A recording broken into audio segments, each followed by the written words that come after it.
We are the music makers, and we are the dreamers of dreams.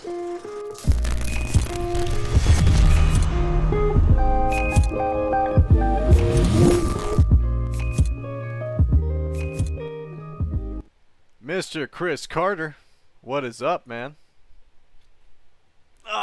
Good to see you, buddy.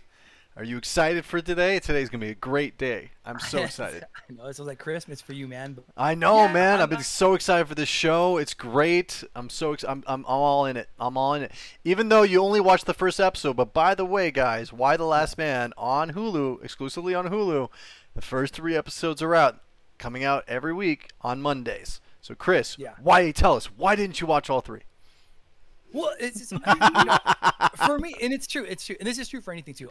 Sitting down and digesting like 3 hours of a show in a specific week kind of gets me into burnout. So I want to enjoy it. I don't want to have to do that. And I learned my lesson from Stranger Things 3, which came out on 4th of July. It was terrible. Jessica even judges me for it to this day.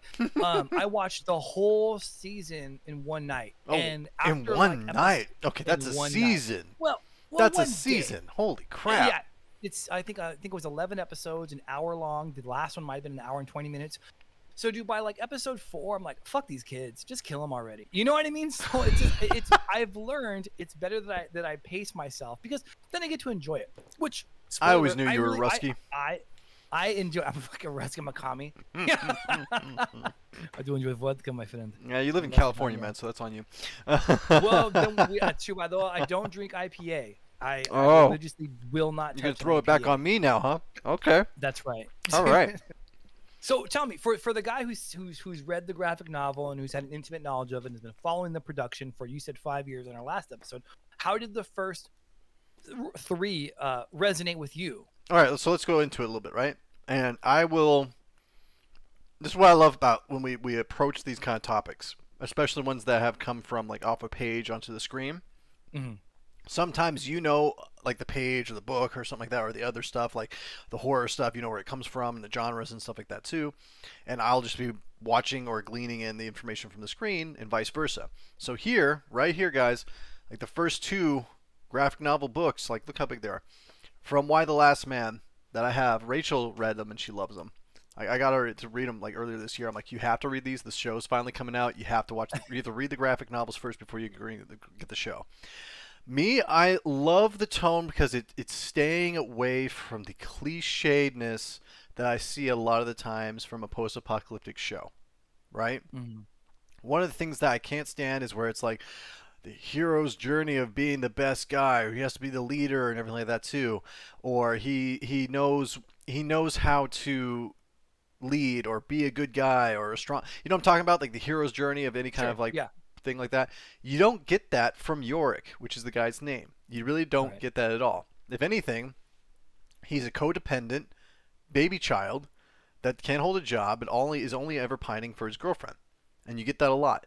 So with that, and that's his foundation pretty much where he's at, you get to see him grow itself into this person as the show continues or the graphic novel continues. The graphic novel, like the first 3 pages in, all the males just start dying. There's like a lot of 3 different things. There's 3 different mysteries that happen in the first couple pages that people hypothesize or guess on why all the males are dying. We never really know early on and stuff like that about how this happened. Is it a biological incident? Is it spiritual? Like, is it God's wrath or something like that? Like all that kind of stuff. So you never really get into it. What I like about the show is they started off further back than the comics. You give a little bit of a backstory. You start getting a little more empathy for certain characters and where they're coming from. You find out the parents of the main characters are getting divorced. You find out why Yorick's doing the things he does. They change some things from the comic, which sometimes I'm okay with as long as the story gets told, right? You get your A, B, and C as long as they continue on. Like, for example, in the comics, first couple pages, Yorick's talking to his girlfriend on the phone. She's already in Australia. Beth. She's already living there. Not living there, but she's studying there. She's doing her master's degree in there and stuff like that, or her doctorate. I can't remember which one it is. And when the event, they call it the event in the comics. When the event happens, their phone line gets disconnected when he's like he's proposing to her kind of over the phone. Oh, so the difference is between the comics is that he wants to find her because he was kind of proposing to her when it happened and he was in love with her. This one, they kind of changed some things about Beth, which I wasn't too before, because they kind of made her almost like, oh my God, you're breaking up with so you can maybe potentially date other people.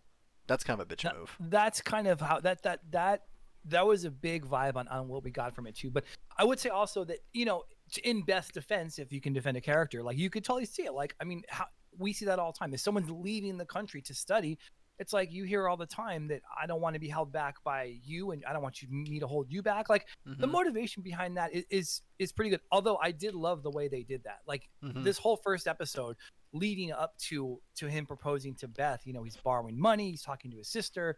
We find out that his dad wired him money. Like this is a big deal for him. We kind of get that through the entire first episode. And for it to go the way that it goes is very real. It's very human, you know, and I think that gave it a lot of credence. It makes it feel not, you know, to your point about the main character, the hero's journey, he's not perfect. And this situation isn't a perfect situation. So I kind of feel that leads a little credibility and reality to the series as a whole. I mean, that was really good. It got me. And I'll talk about how I felt about it after you go about it. But yeah, so anyway, so that's interesting. They changed that part of it. Another thing that they changed, which I think they're leading up to the whole hero's kind of journey and stuff like that too, because it's not just about York. It's one of the best things about this graphic novel. Yes, it's why the last name, his name starts with York, so you automatically think, oh, this guy's the main character because he's the last male, right? Alive, with his Chipugan monkey. Right, the double entendre. Yeah, ampersand, right. So the Y chromosome. Exactly. So what's interesting is in the comic, Hero's actually having sex with that guy in the ambulance when it happens. But in the show, they changed it where she actually kills him, and she doesn't tell anybody. And that leads up to like a whole other shit that happens in like the next couple episodes and stuff. So that was interesting to see because Rachel's like, oh my God, her trauma is going to be so much more now. And I'm like, yep, holy crap. So that kind of stuff, that kind of little changes, I'm okay with because I know how her story is supposed to go. So to see what that's going to do to her is going to be very interesting to watch. It's funny, we were talking about her and we were saying like she's actually the one criticism that we had of the show was that they wrote her as a paramedic and she seems to be, or an EMT, and she seems to be a really bad EMT. Like when everything is happening, right? And as an EMT, like if you're a battlefield, you know, medic, and like if people you see horrible things, and you know you have to do battlefield triage, you know, EMTs and paramedics kind of have to do that. I mean, my friend is one, and he said he has to scrape people off the highway, but that's just what you do. So this chick, yes, she had just murdered someone, which would be terribly traumatic.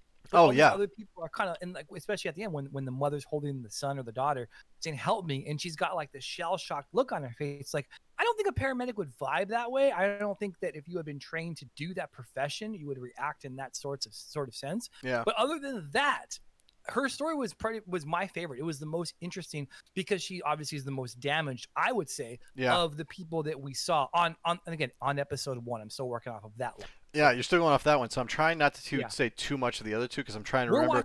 We're watching the rest of this weekend too. Okay, so please, because I'm going to be talking about this every week with you and stuff. Because especially with episode 4 coming out and stuff like that too. And I do want to touch on What If because I know you want to talk about that as well this week. Kind of, that's all right. I really enjoyed Why the Last Man. It's so like a breath of fresh air, right? Everything that's post-apocalyptic is either everybody's dead, everybody's coming back to kill everybody that's not dead, and that's it. Right. This is different. Right? It is different. I will say the cinematography is wonderful. Like it's phenomenal. There was an issue that I had when they were at the gun range with the president. I think, but it didn't take me out of. I just noticed it because I sadly noticed that shit. But I love the way it was. It's the shot. curse of being a filmmaker. It's true. You're absolutely right. And it's funny. The first thing you'll notice is continuity, and then you'll notice the bigger things. And so yeah, you're absolutely right. Or the plot. You see the plot changing around. You're like, that's not what the fuck is this? What's the point of this scene? Where's this scene going? How does it move the story? You're right. How do we move the story forward? But I will say the first maybe 10 minutes of the introduction when we get 3 days in, I think was when it starts. It felt a lot like I Am Legend, and that's a good thing because that's basically Will Smith carrying the entire movie along with his dog, which is heartbreaking. And here we have the monkey. It's funny. He's my service animal when he's talking to his sister. We both laughed at that. That was fucking. No, he said it's Yeah, it's my service. Yeah, that's right. Yeah, I think he says, or my emotional support animal. my One of the emotions, two. my emotional support animal. Yeah, I thought that was. Ampersand is like one of my favorite characters. I love Ampersand. He's great. And I was worried that they were gonna pull like some shitty CGI thing with him, Yeah. or it wasn't gonna be believable. I believe that's a monkey. You know, I can look at them like, sure. okay, that's a monkey. You know. Also, I was worried about the fact I can't. Okay, so I'm not gonna tell you. I'm not gonna spoil anything, but he has to leave. He has to leave the pen. No, Yorick. Something happens to his mom. Her job is kind of put into like jeopardy of her credibility and her position. Yeah. That if they found out that the president's son was the only male left, what kind of controversy and hysteria would that put through for everybody? So he has to leave the Pentagon. Like Agent 355 has to take him away and get away and stuff like that. One of the things that I was worried about is that they were only going to keep Ampersand in for a little bit and be like, okay, we'll hold on to the monkey because he's important. We can do tests if we need to and stuff like that too. And then it just be about him and other people, and they wouldn't conclude the monkey throughout the whole show, which is what is one of the driving elements in the comic. Is Ampersand. So, but they didn't. They kept the monkey with him the whole time, which was good because that's how it's supposed to be. I was worried they were going to pull something like that, Well, it also subverts expectations because that's exactly what a lot of people would think. And also, I mean, if you think about it, again, from the filmmaker part, the budgetary issues, if it is a real monkey, and maybe half the time it is and half the time it's not, that's a lot of fucking money. You have an animal handler, you have to take care of this non-domesticated creature. So, it's like when they killed off on Walking Dead and they killed off the tiger. Or no, the lion. Was it the tiger? No, it was a tiger. I hated that episode. Me too. It was sad as shit. No, it didn't make any sense. Remember we were talking about plot? That scene did not make any sense. That's why they did it. Because they had to get the same reason that's why, because it would cost too much. It killed me, dude. I cried when I read that in the comic because that's how it happened in the comic. But the way they set it up in the scene didn't make any sense. No, I believe that. That was Walking Dead in the Dark Age. I've kind of come back to, but that season was just horrible. But was just a bad season. I'm excited for the show. I really am. Like, and normally I was telling Jessica, I'm like, I said, I uttered these exact words. I said, I like it more than I wanted to. Hey, there you go. Yeah, and it's like it's new right now. I'm not watching a lot of stuff. I'm watching What We Do in the Shadows, but there's not something with a lot of gravitas that I'm watching outside of Walking Dead. But again, we're in episode 5 of the final season, and one person has died. I'm like, dude, let's get this show on the road. Let's get this fucking thing moving.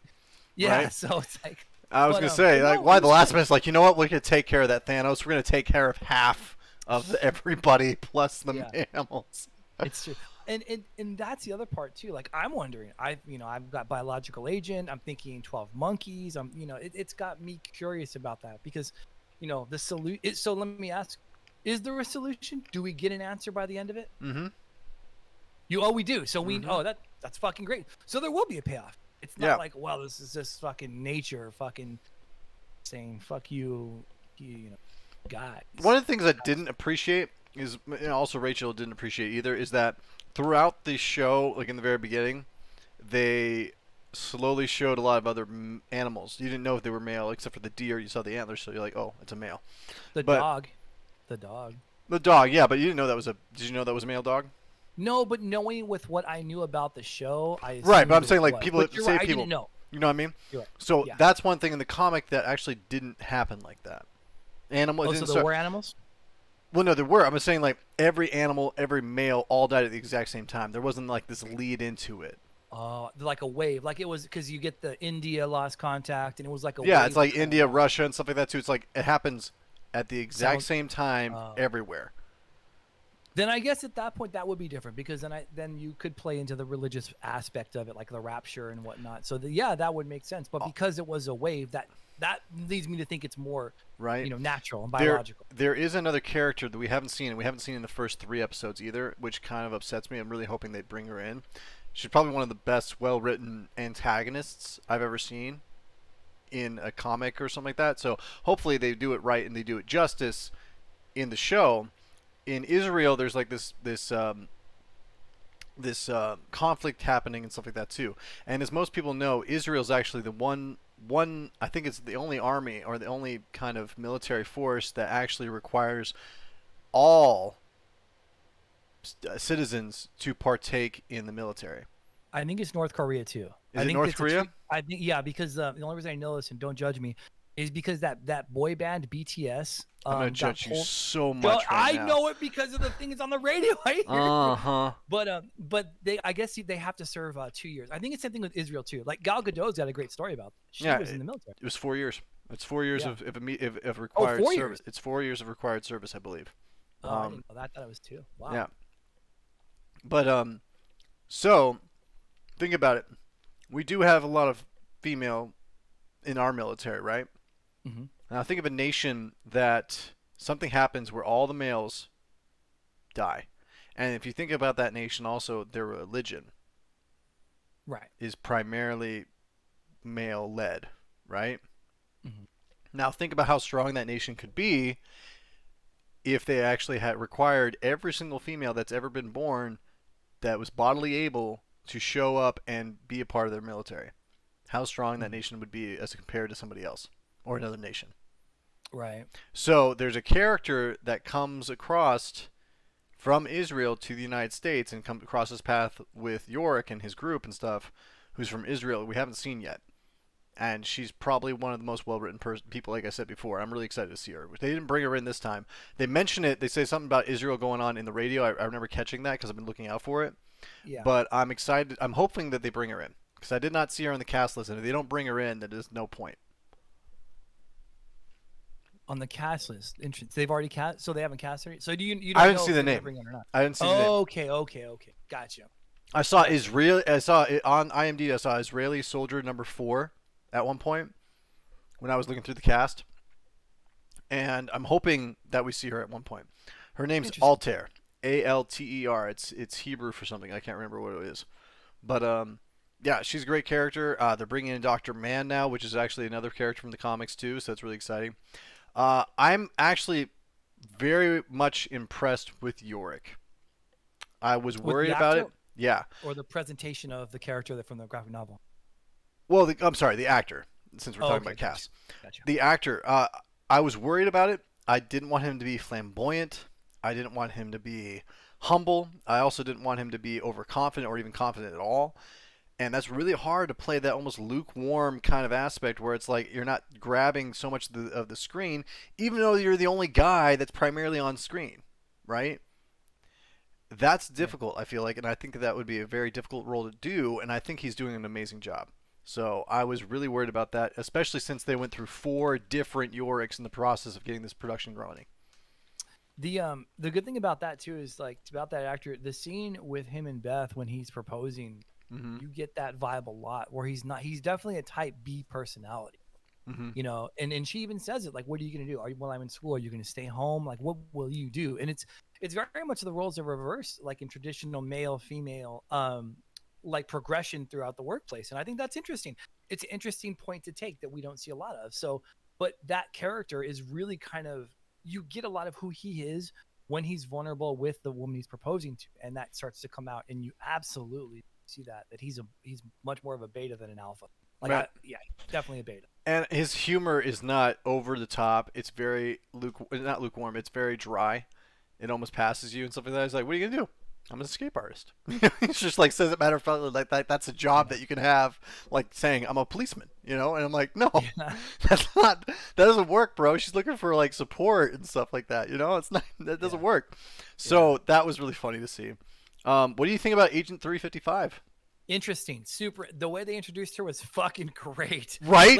There's a lot of different, and I love. And this, and obviously shows like this would have, it's probably going to get like 10 episodes and you have to have sub characters, main characters, and multiple. And the way they introduced her character was fucking awesome. I fully did not expect that to go the way it went, which is great. Like that's what in this day and age, and as much as a media that we digest and ingest as filmmakers and those who critique it, you to see something fresh and new and startling and done well. It's like, man, that was. Yeah, and I think that's when I realized the show was like, all right, I'll stick around.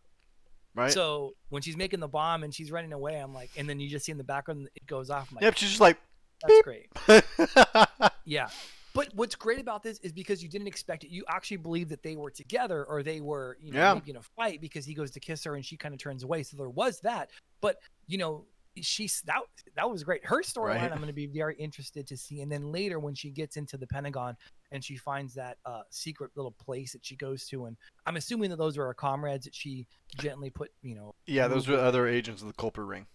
Oh, okay. Hmm. So So when the event happens, she's actually on an airplane when it happens. She was actually in the Middle East, and she was supposed to be sent there to get an artifact, which was like a necklace, and bring it back home because it's like a treasure or something like that she's supposed to be after, or an artifact or something like that. It's something to do with, and this is part of the mythos and stuff like that. It's something to do with if it ever left the country, bad things would happen. oh, Right? So she gets it, she's flying, and her plane crosses the border of the country it's not supposed to leave to go back to the United States, and that's when the event happens for her. So in her mind, that she thinks she's at fault for that. Now here's a little bit of interesting information. Dr. Mann, who at the end of the 3rd episode they're supposed to go find because they want to get a geneticist to study Yorick, find out and break down his DNA, see if he's immune to something, if it's a pathogen, match it up with other blood cells, do all the kind of sciencey shit, right, to figure this shit out. In the comic, she is in the ER when this happens, and she's pregnant, and she's trying to give birth to a kid, right? When she shows, so she's one of the outliers in her field, right? She's not considered the best because of the stuff that she believes in, so to speak, Basically, the child that she was pregnated with, and this is where the weird stuff comes in, is her clone. no. I know. So when the event happens, the doctor's saying the doctor dies, and so does the baby at the exact same time, and she, in her psyche, is freaking out because she thinks that she caused this whole thing to happen. Because it's like against nature and all this other stuff. Right. God, So that's where all this, like how I said, like each character has an idea of what happened, and they all blame each other, but they don't want to say it. So I think what they did is they made it very simple because Hero killed the guy, right? And then all the shit started happening. So in her mind, she's believing, oh shit. I don't think she's believing that I did this and now a guy's dying. I don't think she's going to go that far like everybody else would in the comic. But there's like all this stuff that's happened that people aren't really fessing up to at the time.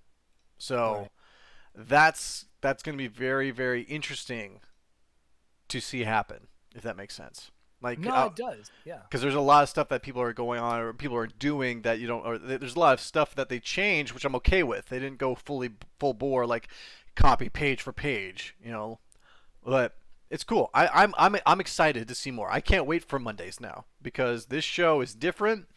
It's exciting. And the humor's there, the drama and the trauma is there. How about the president's aide? What do you think about her? Interesting. The way they built the relationship, and we have to first say that she's not. We're referring to the female president because the actual president was killed, and therefore she gets promoted. So the new female president and her 2 female aides, she has 2 female aides, right? She's got like. Oh, I wasn't talking about Yorick's mom. I was talking about the actual male president's aide, like his assistant. Oh, the redhead. She might be red. I think maybe. She's the one. The one that with the gun. He's like shoot the gun. The gun range. Yeah, the gun range. Yeah. It's all right. She was probably my least interested character than when I was watching this. I felt myself kind of, like, well, I can see we have to build this, but to me, she was not the most interesting of that. Again, episode 1, right? So from episode 1, she was one that I kind of, she came in and I kind of forgot about her. She wasn't one that really held my attention. So I didn't love it. Why am I missing something? Should I like if you could see my face right now? I'm looking at your face. I can see you. I can, I'm joking, but I'm in the next room. I can't wait to revisit that's why I want to find out what you feel about these characters and where you see them going, so that like 5 days later or 5 weeks later when the episodes come out, and you'd be like, dude, oh my god, this person and stuff like that. I'm like, that's what I'm excited for, Chris. I'm excited for this show to shock you in ways that we haven't been shocked before. Like a lot of the shows we watch now, man, I'm not really surprised by, right? You're not really. It's like sometimes it's like the characters are like a season in, or even it's 5 seasons in, you've seen the same thing, blah blah blah. we talked about this before. Like, what shows surprised us besides last thing I remember watching was Game of Thrones, which surprised me. You know, Yeah. the shock value of things being different, or different motifs, or different plots, or it's not really out there anymore. No, and it is different, and it's different and good too, because that's the other thing. You can be different, but you can not be good at it. You know, there's a shit ton of those, but being different and being good is kind of the sweet spot. And you know, Right. on that note, Denis Villeneuve, I can never pronounce. I should look up how to pronounce it. The director of Dune. Did you hear what he came out and said about Marvel films, or actually superhero films as a whole, this past week? No, I didn't. Did he have an interview somewhere? Well, I'm sure he's probably interviewing everywhere, because Dune's going to be out, I think, on the 22nd or the 8th. I forget which one of October. It's And 22nd. he's saying the 22nd, and he's saying that all superhero films, and not just Marvel films, but probably specifically Marvel films because they're more visible, that they're all cookie cutters, basically paste or copy and paste into things, and people have kind of gotten brainwashed by that. So, Well, yeah, they're off of comics. well, but also you talk about almost a perfect hero. I mean, granted, most Marvels aren't. DC probably has a better claim to the hero being more fractured and more damaged, but not so much Marvel films, and so. I mean, I hate to kind of agree with him, but like the saturation, and again, we're not going to talk about it because we talked about it in length and ad nauseum on previous episodes. Oh yeah, But it's cemented in the ground with our names, and we pissed on it a couple times too. Well, it's not a bad thing. I mean, No, I'm saying that's how much we've talked about it. Oh yeah. Go ahead. Yeah. So no, it'll be That's interesting to see if that's the case. And I'll of course, if Dune does well, then he'll have an argument, but if it doesn't do well, and we'll see. Did you see the news about Christopher Nolan this weekend about how he's moving his film to Universal? Which film? They haven't named it yet, but it's the one regarding Robert Oppenheimer, who is one of the heads of the Project Manhattan Project. Mhm. No, I didn't know that. That's cool. So he hasn't done anything like in the real and now in a while, Well, true, but also like the fact that and so what he said was this. So I forget who it was, either Variety or THR. I'm gonna say Variety because you just read that like it's a Bible. Well, but THR, it's funny. They both have very specific things where it's like THR has an exclusive on this and Variety has an exclusive on that, but it's about the same thing. So they were saying that what Christopher Nolan was asking for. This is crazy, right? Christopher Nolan's asking for $100 million budget. Oh my God. And $100 million marketing campaign. And well, okay, I can understand the second one because Tenet kind of tanked in that because of COVID. True, but Tenet, I don't know if Tenet was ever going to make that back. I do want to talk about Nolan a little bit, but he also asked for a 90-day theatrical release window, which, all right, that's what it used to be. Now that's it's what 45. it was in the back, yeah, in the past, yeah. Right, and so they initially Sony, I think it was Disney. I don't know if Disney would ever do a Nolan film. And then Universal were the biggest suitors, and then he ended up choosing Universal because of the way Warner Brothers kind of went down with him. But here's the thing: Robert Oppenheimer's story is interesting, but it's not going to change the game. And I'm not saying Interstellar did, because I kind of feel like Chris Nolan has kind of lost some of his gleam. I think he hit his high peak with maybe Dark Knight, I would say, and then he did really well with Inception. That was his high point, you think? Come out. Well. I mean, I that was the first thing anybody really watched. I mean, the first thing I watched before I watched that was Memento. And I loved Memento, but Yeah. he was never going to get $1 million. But his name wasn't made with Memento yet. Like, no, that's what I'm saying. Batman put him on the map. Exactly, and then Dark Knight really put him on the map. Then between, I think those two films, or between Dark Knight Rises came out, Inception came out, and that had kind of changed everything. Now, when I could argue that didn't he do Reminiscence, or was that somebody else? No, he didn't. That wasn't him? Somebody else. No. Okay, it felt very much like him. Very Nolan-y? Yeah. Well, his brother's wife did it. Oh, there you go. Joy. Okay, cool. I thought I saw his name on the executive producer list, so I didn't know. I can't remember. He probably was, because I think their company, who also does Westworld, his wife and his brother run Westworld, and his wife did Reminisce. And Reminisce, to me, it wasn't. I don't know. Did you watch it? I watched it. It was okay. It was very, very slow. To be super slow and super okay. Would you watch it again? No. There you go. Right. That's my metric too. Would you watch Inception again? Hell yes. Absolutely. 100%. Yeah. Did you see Tenet? Yeah. You and we talked about this. Yeah, but I watched it when it was actually on HBO. I did too. Did you love it? I'm gonna have to watch it twice, honestly. Yeah. I liked the mystery of it. I liked that it was definitely Christopher Nolan's very. This one he wrote this one before Inception, right? Oh, I didn't know Tenet that. was Maybe. like his baby. Like he was working on that project for the longest time. It was like Cameron wanting not to do Avatar 2 until the technology was there. So the technology got there, and he wanted to make it look real and stuff like that too. But it was very confusing. They didn't set up the way like Inception. You understood Inception within the first Yeah. 15 minutes. You knew what The the logic powers made were. The sense, logic right? was Yeah. all there. Tenet, where I'm like, you have these machines, and you go into them, and you come backwards, and you go back. I'm like, why? Why do they do that? And why are Yeah. these machines just anywhere? And like, oh, they're Yeah. alien tech. I'm like, where'd that come from? You know, And they're I sending it absolutely back in time to us. I- I'm like, Why? why? Would they do that? Why wasn't Why- that the? Why wasn't that the plot of this movie? Where No, you are made it these about this aliens? stupid guy on a yacht. No, man, I love Kenneth Branagh, but why was he the fucking guy that we're all interested in? Fuck that. Yeah. Go into the fucking why we have these things. It felt like a Bond movie for at least half of it, for me at least. And then I would Yeah. say that too, that that's the problem, I think, when you have a filmmaker who can kind of call his own shot, because no one can, and he actually did.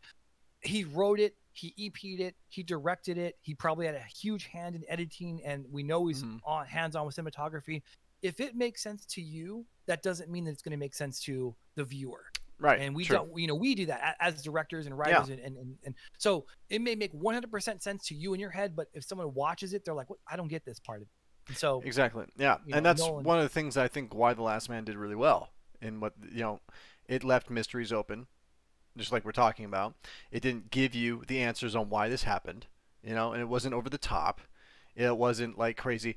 And the actual believability came from like the CGI and the acting, the reactions that we were watching people go through this shit, right? That plane that came out of the freaking sky down, that looked like a real plane. The CGI was so good. It was very believable in Yeah. that scene. And watching What- Hero seeing all this stuff happen and the babies and the kids and stuff like that too, and like, Well, that's oh, all practical. Like that's all practical. That's no, just I know, people, but the like, through trauma. believability was there. Like the Oh, sure. acting for like, okay, so Yeah. I've been an extra, you've been an extra, right? If the extras are not good, you can't sell it. If you're watching people running about, like, Star Wars extras, like, there's such fun. Like, you see them running around and stuff like that, too. Sometimes you can watch, like, you can make a little mini movie about a Star Wars extra running into the woods because he's wearing an X-Wing. This is my B, this is my A. I'm just going to run to my woods, even though my ship's over here. That kind of stuff. But I'm watching all these little things going off, and I'm seeing these people trying to drag their dads into the cars or out of the streets in the background. And while the camera's on Hero, but you're seeing everything else going around it, put me in the moment. Sure. The believability was there, and watching like Secret Service agents seeing the president die and they have no idea where the threat is. Yeah. Like they have Well, their hands on their guns. Oh my God, Yeah. the male Secret Service are down, the female Secret Service are still up, and they're like trying to figure out what the hell's going on.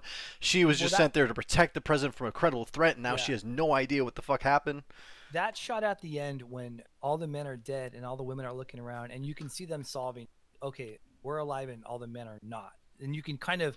And when they figured out, if you had no idea what the graphic novel was about or how this was going to go, at that point, that was the aha moment that the audience would have had too.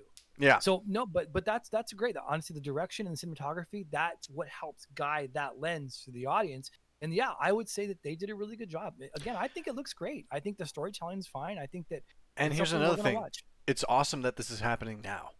We just got through pretty much one of the weirdest, strangest times of our lives with COVID. It's still affecting us, right? Think back a year ago today, like how crazy was California, how crazy was Arizona, and all this other stuff, right? Everybody didn't know who to believe. Everybody was grabbing shit. A year ago to the day, like toilet paper was gone from everywhere and stuff like that, And this is a perfect show to have people watch and kind of reflect and almost empathize with the hysteria from these people, instead of just watching another post-apocalyptic. Oh yeah, it's Walking Dead. No, you're like, yeah, what are they gonna do? There's kids hanging out without their parents and stuff like that too. There's moms that maybe never really raised their kids because their dad was a stay-at-home dad and stuff like that. They don't know how to deal with the kind of stuff, or even deal with the fact that she went upstairs to find her husband and their son dead in the bed. and having to deal with all that stuff, or not being able to find them and stuff. Like, in my opinion, not just the hysteria from that kind of stuff with COVID stuff, but it also delves. It's going to, and it slowly is, and you'll get into it in episode 2 and 3. It starts delving into women taking over jobs that were predominantly male, not just the military, but people like in the pumps, pumping out water from the subways, people running the subways, people can control the towers and the 5G towers and stuff like that. You know. Yeah. They're going to do some things that are definitely going to be interesting to see. It's definitely going to be groundbreaking. I feel like it's definitely one of those shows that has the potential of being like that, to delve into situations and a lot of politics that we ourselves are dealing with right now, you know, like male toxicity and stuff like that, right. Cancel culture, all that other stuff, the glass ceiling and things like that. And you're absolutely, and Jessica and I talked about this last night after watching it, which again, I don't know if this prompted that conversation we had, but it is something to have a conversation after a show, because it gets your mind going, right? It gets, and I think that's important. So we'll see how that plays out, but yeah, it'll be 100%, because we haven't seen that. You know, we've seen and I think there was the Rapture movies, and I think that obviously leftovers of that, but males are still around, and so here they're not, and so we'll have to see exactly how the transition is, or what someone's idea of how it would transition. This could kind of be some type of odd blueprint in some ways, and so it'll be interesting to see how it unfolds for sure. I mean, yeah, I'm in. I'm all in. So I think so too, man. I'm really excited to see more of Why the Last Man. It's gonna be, it's gonna be great. I'm excited. I think you're really gonna like the next 3 episodes, because if you like Agent 355, she really blossoms. She's like coming off the page. At the end of episode 3, you're like, all right, give me episode 4, bring it, let's do it. Because the first 2, she's kind of like figuring out where she lives. Where she's like the last person of this secret organization, which was actually a real organization during the Revolutionary War. The Culper Ring was founded by George Washington. It was his agents of spies before there was any Secret Service or anything like that. So she's like the last one. There might be other agents out there that she doesn't know or hasn't had contact with. So she's basically like, okay, I have to fulfill this job that maybe hundreds of people should have been backing me up on, or we were supposed to be backing each other up on. And she's really starting to like, how do I serve? How am I made of service and stuff like that? So it's going to be really interesting to see her a lot more. Say her part when she talks to the president and she says, someone should have briefed you about me but didn't. Like, that moment was a great moment. Like, the acting in this has been great so far. Like, you believe these moments, and that's a big part of the believability of something like this. I mean, so her character is very interesting to me, to see how that will play out. Just that moment she has with the president in itself, and the way we first meet her is just, it locks you in, and that's in the span of a 45-minute episode too. So these moments are just fantastic for the character. That's awesome. That actress. Yeah. I really like her. Man. She looks just like it. Like Yorick, I was kind of worried about. He needs to shave the beard, but maybe, shave the beard. Keep the long hair so you can blend in, and maybe people think that you're a woman and stuff like that. Because in the comics, most people see him and they think that he's taking testosterone or something like that. Or there's a lot of women in the comics that even start putting like facial hair on their head, on their cheeks and stuff like that, because they've like been broken. Kind of, not just because that they're transitioning or anything like that, but the fact that they don't see males a lot of the time. So there's like there's actually a job in the comics that women actually dress up like guys to walk around in cities and stuff like that, so you can feel normal, or like kids start feeling normalcy and stuff like that, because of like how it's affecting their psyche and stuff. So it's really cool. I hope that they delve into these small things, and I hope the smaller characters that really made the comic that interesting come back in the show, because there's like different stuff that happens that surprises you. Every single page surprised me in this, and I cannot wait to see the end. I hope it does well, so I get my end, because the end killed me. It just destroyed me. I was so depressed for like a week after reading this comic. I got this comic because my buddy Cody Maddie, who was supposed to join us today, I don't know where he's at, he loves this comic. He pushed me to audition for the show and stuff like that. And I remember working at Geico, wanting something. I wanted something. And he like gave me every comic. He's like, read this. This is like following on with Marvel. It's like it's called The Runaways. You need to read this. It's called Saga. You need to read this. It's called The Why the Last Man. I'm like, why is that? Okay, let's watch it. I just freaking consumed this comic in like 2 weeks, man. It was so good. And I'm just excited to watch it. I just want FX to not cancel it after the first season. Please don't pull a Firefly FX for the love of God. Well, You is it something that goes on for multiple seasons? Because I mean, you're talking about graphic novel has a beginning, middle, and end. Where like some stories they just go on for forever because there is no end to them. But there is an end to this. Here's book source one. material. Here's book one. This one's got. Is there even page numbers on this thing? I don't even know if there are. This one's 243 pages. Mm-hmm. Here's book two. That's 310 pages. There are 4 books, so this potentially has the ability of being a 4-season-long show. Well, maybe. Yeah, that's interesting. If not longer, if they don't put fillers or write new stuff into it, which they have the potential to do, because there's a lot of space to add on to this, right? Right, and and a lot of sub characters too. Yeah. I'm trying to see if they've announced how many episodes. I think it's 10. It would make sense that it is 10. Yeah, there's a season 1, so it looks like they have plans. There's no way that they can wrap up everything that they need to from the comic in just one season. Interesting. It's not going to be like that exclusive, like Netflix show exclusive 1 season kind of thing, you know? Yeah. Yeah. I'm just asking FX not to pull Buffy, Vampire Slayer, not to pull a freaking Firefly. FX has this really bad history of canceling good shows. So there are 7 episodes. There's 7? Damn it. Yeah. Only 7? I thought there was 10. Well, I would believe there is 10, but right now they're showing there's only 7. The last one's going to air on October 13th. I'm sorry, October 11th this year. So interesting. Yeah, I see it. See, Huh. but when it's like this, sometimes they add more. Well, and not just that, it kind of works out well for it because let's say that you do a lot in 7 episodes and people are like, oh, I'm so hyped. No, I see. Okay, Well, no, I I can see. take 7 more You see 7. I see 10. I'm on IMDb right now. Okay. So they have it up to with the title up to 6, and then it says 1.7, 1.8, 1.9, 1.10. I don't know what that means. So I've seen that happen before with a brand new show. When they don't release everything, is that they're slowly but surely putting the stuff out on like IMDb or something like that. Oh, I see. Maybe they're still casting for it. There might be Maybe that part of it too.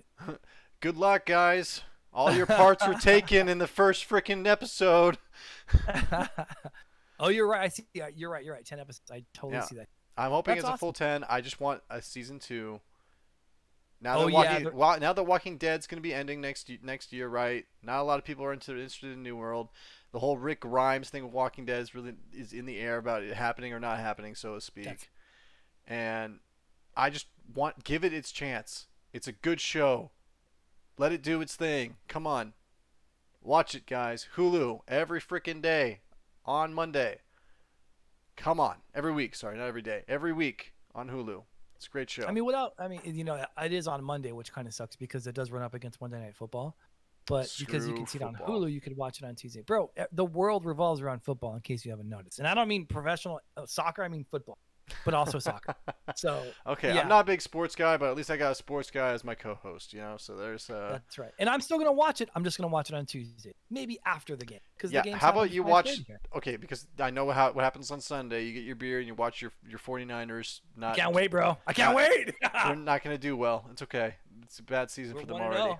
Stupid. We want to know. Nah, that was a technicality. You know it. I'm kidding. Anyway, Why the Last Man? It's great. Gotta watch the game first. Soldier Gear for life. He's true, man. He's true. Gotta watch the games first. Our first comment of this whole hour-long stream on the review. But yes, okay, great. Watch your game first, Chris. That's fine. Watch Why the Last Man. But guess what? Yeah. Catch up. We're on episode 4. You're still on episode 2, my friend. You got this. I know. It's true. I'm gonna try and get a couple of in this week, but yeah, I don't want a Stranger Things effect. Hey, real quick, did you like the What If episode from Disney? It was all right. It was all right. What is up with these episodes? They're like hit or miss, dude. They're either good or they're just really not good. You know. My favorite was the Doctor Strange one, which ironically enough we didn't talk about. That was probably my favorite. I liked the zombie one. People died in that one. Yeah, which is nice, right? I which is nice. People died, guys, and Chris that's because, good. Think about it. The stakes are so low when it comes to Marvel movies because they are. When's a Marvel hero ever gonna die? I mean, we got but I like the Doctor Strange one because it kind of illustrates that something has to happen to make you the person that you are. And Mhm. no fate can change that. And I love that. I think that's such a romantic and interesting idea to kick around. This event has to happen to make you the person you're supposed to be. Oh, And like the fact I, that that's I a just love it. set point in time. He couldn't change. He couldn't save Exactly. her. He couldn't save her. Exactly. Yeah. And Yeah. I thought No, it that was was a good. I super mean, interesting argument. there's been a couple of those in comics. Spider-Man has one as well. The Uncle Ben one, No. the Mary Jane one. Nope. Fuck Spider-Man, bro. That's not coming out. It's Aunt May gets shot at the end of Civil War, and he can't change it. Oh, I didn't know that. I didn't know that happened. I didn't know that happened. Well, it's not gonna happen. Well, it's not gonna happen. It's in comics, and so it's only important people watch that comic. But yeah, I'm excited. I'm excited to dude. You just released their trailer today, by the way. You season 3. I'm excited to watch that show too. Yeah, I'm really excited for that. I watched Malignant. We watched Malignant the other week. What you think? Interesting. It was all right. I know you missed it by a little bit by the last podcast. I know, but like. Are you glad we didn't spoil it for you? Yes and no. I mean, I didn't love the movie, to be honest with you. I thought it was all right. It's not something I'll go back and watch again. I think they did some really cool stuff with cinematography. I thought that the dialogue was horrible. The dialogue is fucking bad, and to a point that we thought they were making fun. Or Jessica thought this. They were making fun of how indie directors write dialogue, because a lot of indie directors write terrible dialogue. But the visual effects were all right. I see what you're saying. In the prison scene where she fought backwards, that was incredible. I just read an article about how they did that, and so that was pretty cool. Okay. But yeah, that was all right. That one wasn't probably my favorite James Wan film. I think The Conjuring, and probably more specifically the second Insidious. Still haven't seen that one. I'm saving that for when Halloween comes around, because we watch a Halloween movie like every week. A new one and stuff like that. New horror movie. I have news. I have news that I can't share, but I'm just going to tease you with it. That something very, very big is happening in November. I'm not getting married, so let's not. Okay, so November, like for you in your life, or like in your industry, or like in my like your career. Work? In your career. Yes. That's awesome. So who gave you money, and what are we making? Because that's the only story that's worth telling me. You fucking. Although that's not wrong, I just hate you for saying it. Like, yeah, you're welcome. I knew you too well, Chris. Good job. I'm gonna tease you with this bullshit. I'm gonna call it. But no, man, I really enjoyed talking about Why Last Man. I wouldn't have watched it if you didn't. If we weren't doing it today, I probably wouldn't have watched it, and I feel like I would have missed out on a cool experience. Because I learned a lot. Like, honestly, lighting. I like the way they filmed a lot of it. And yeah, and you can learn something from everything. And I thought the storytelling was good. There was a lot to like about Why the Last Man. Pay attention to guilt. Guilt is a very big factor in a lot of people's story in this one, and it's kind of one of the things that kind of brings a lot of people together. Like survivor guilt, or just guilt in general? Guilt in general, not just survivor guilt. Like guilt because I didn't do enough, or I didn't do this, or I didn't stop to help this person, or what if I had done something differently? People in this one, there's a lot of reflection on that kind of stuff, and what it does to people, how it either changes them for the good, or it wrecks them and it fucks them up and it makes them bad. It makes them evil in certain aspects and stuff like that. So you'll get a feeling of that once you hit episode 3. Because a couple people start changing, and a couple people are going to surprise you, and I can see some of the changes happening in episode 1 and 2 already, where I'm like, oh, things are getting interesting. Yeah. I'm excited to see these people blossom into the characters that were in the comics. But yeah. I think this is great, man. This is great. I'm so glad you liked Why the Last Man, man. I think Me too, bro. I'm gonna play a little more Warzone. Are you guys gonna go do your thing, or did you want to play? I have a meeting I have to be at from 1:30 probably to 2, but I can jump on after 2. Cool. So as your producer in this new adventure that's going to be happening in November, do you need to bring me into that meeting? No, I think I got it, but it is regarding that. I fucking knew it. What? 2 for 2. NAT3MILL's on it. See? I have a producer's mind. See, I knew that. Here's my resume, Chris. Yeah, right. I knew it. What time is it at 2? You have an hour. No, not 2. It's at 1:30. So we shouldn't. Oh, okay. We shouldn't be spending that much time on it. But I should be on by 2 or 2:15 at the latest. Well, hit me up because Rachel's gonna bring Poke home, and then we're gonna watch some more stuff because I want to rewatch You season 2 to get ready for season 3. Yeah, that's my plan for that. But I'm gonna jump on because Trapper wanted a game and stuff like that too, and I think Tanner wanted to join us too. I don't know if he's watching or doing anything right now, but they wanted a game with us. So I'm gonna try. If they don't jump on, I'll try more of that blueprint stuff like you showed me, and see if I can get anything from it. It doesn't show me. Jump into my stream at some point and show me where you found that because I don't see it. Okay. I'll send you a screenshot because I was streaming mine. I'll send you a screenshot of how I see it and I'll watch to see if it matches. Yeah, please show me that because I never saw that. So I just see it in like one section of my thing, and I don't see it like on there. If that makes sense at all. No, it makes sense. It totally makes sense because I couldn't find it the first few days I was playing either, and I just saw it when we started playing. So I got you, man. Cool, man. Thanks so much, Chris. It was awesome. ReelChat, guys, every Saturday. Please like, subscribe, follow us on YouTube and stuff like that. Join us in the chat. We'd like to hear what you guys are listening to and what you're watching as well. So please let us know. Chris, I'll catch you later, buddy. Hit me up. All right, my friend. I will. All right. Respect yourselves. Respect each other. I'll see you guys in Warzone just in a little bit. Peace. We are the music makers, and we are the dreamers of dreams.